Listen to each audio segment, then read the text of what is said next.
Now, the recent Senate vote was also the focus of an Earth Day protest at the state capitol. Environmental advocates and Minnesota tribal leaders voiced their concern about the future of the Boundary Waters. And tribal leaders are worried about damage to freshwater resources. Leanna Goose is with the tribal group Rise and Repair, which is working with tribes to share a collective voice against mining.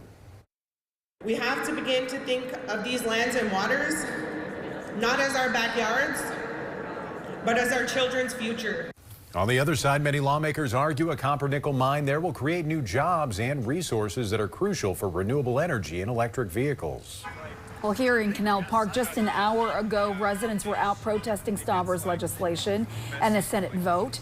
The group argued that the earth should be protected and that mining in the Superior National Forest would significantly harm the Boundary Waters.